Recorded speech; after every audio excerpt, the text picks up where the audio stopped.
وحويان إننا بسنا وحين كذا كافتونه إننا عد ذنبه مصير كان أضرب فريسنا ساسا هذا عضو وقاضي ساسا نسكت أرسناي لاسقرنا والقون قندونا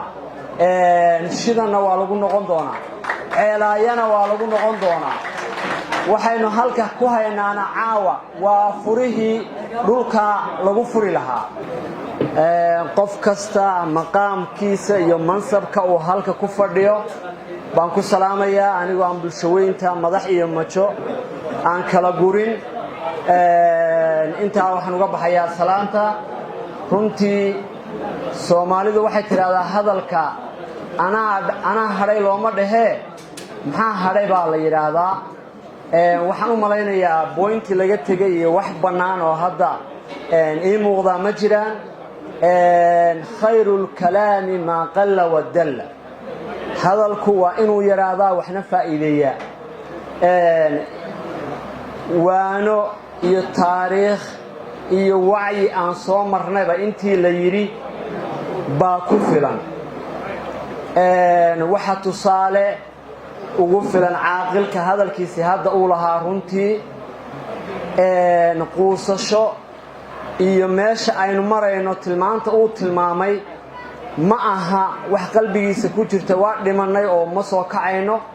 laakiin wuxuu ka turjumayaa xaaladda aan aragno buu tilmaamay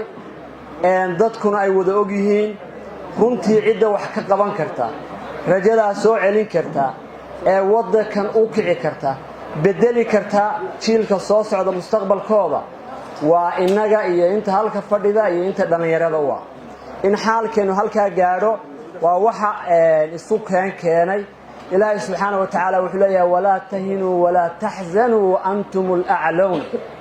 haysdibinina hawlwalinina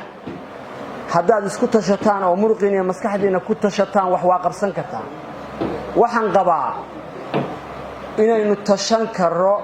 taladeena hanan karo dhulkeena iyo khayraadkeena iyo masabkeena iyo masiirkeena aynu maamulan karo waxa aynu u baahanahay maskax bini aadan kale ku jirta inagama saari karto baahidaas horumarka iyo waxa aynu doonaynona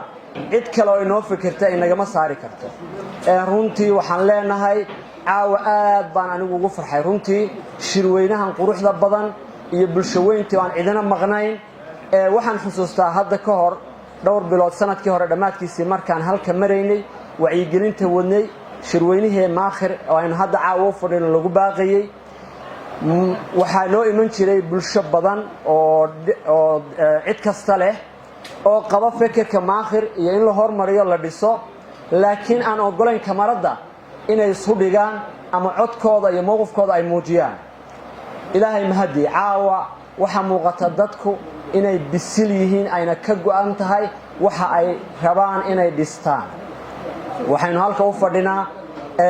isugu nimid bisha Ramadaan u shaqeynayna waqtigeena uu soo luminay waxa weeyaan inaynu dhisno wax aynu kaga kaaftoono inaynu cid dambe masiirkeena u daba fadhiisano saasa hadda cod lagu qaaday saasaynu isku dhaarsanay ilaahay idamkii dhalinyarada reer maakhir oo dal iyo dibad joogta dareenkooda aan ogahay iyo waxa ay rabaan cidina hor istaagi doonto sida dhalinyarooyinka kale oo deegaamada kala jooga waxayna yeelan doonaan insha Allah biidnillaahil kariim maamul dhisan oo ay ku abtirsadaan oo dalkooda iyo deegaankooda matala taasina waa ta aynu rabno inaynu uga baxno dispute-kii iyo magacyadii badnaa ee kala duwanaa ee laynoo bixiyay aynu ku weynay khayraadkeena iyo dhulkeena inaynu maamulano munaafacadsano infrastructure iyo kaabayaal dhaqaale u helo insha Allah biidnillaahil kariim laasqorayna waa lagu noqon doonaa shidana waa lagu noqon doonaa ceelaayana waa lagu noqon doonaa waxaynu halka ku haynaana caawa waa furihii dhulka lagu furi lahaa ceergaabo oo magaalo madaxdii gobolka Sanaaga oo inaga ku suntan aan leenahayna insha Allah biidnillaahil kariim maamulka halka ka dhisma ba xoreynaya ilaahay dantii hogaamiyaha halka ka soo baxa bay mas'uuliyadiisa tahay inuu xoreeyo dadkuna waa diyaarsan yihiin dhamaanteena waa ku garab istaagaynaa soo dhawaada ilaahay idamkii waxaynu leenahay baynu fadhinaa maskaxda iyo maanka hala tuujiyo ana ku far adeegna waxa halka inoo ka soo baxay